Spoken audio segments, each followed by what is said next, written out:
Hindi ng traffic, nahulog yung kotse sa butas. Iyak pa yan naman.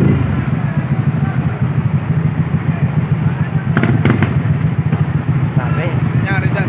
nahulog yung kotse sa butas ng Nawasa. Eh kasi diba yung plancha na bakal, nawala na. Oo, umusod na umusod. Eh syempre, hindi niya mapapansin, madilim na, laglag.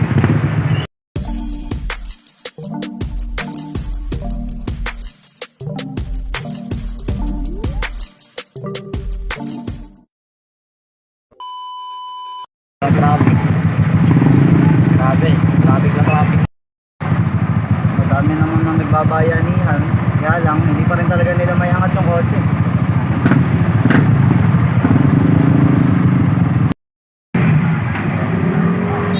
Grabe. Tatakpan tayo ng mga simbol. Sa pagkakataong ito, natanggal na ng mga tao o tambay yung kotse.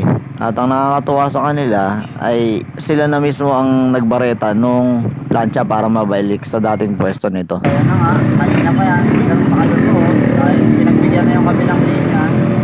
Kami na-stuck dito. May mga nagbo-volunteer na ibalik yung plancha.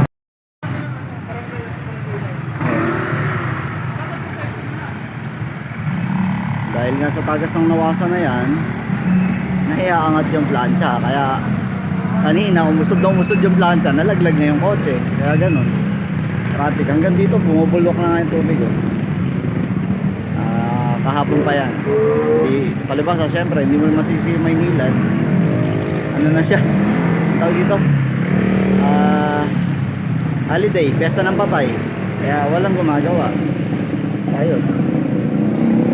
Ganun na nangyayari nga. Nakaka-aksidente ka.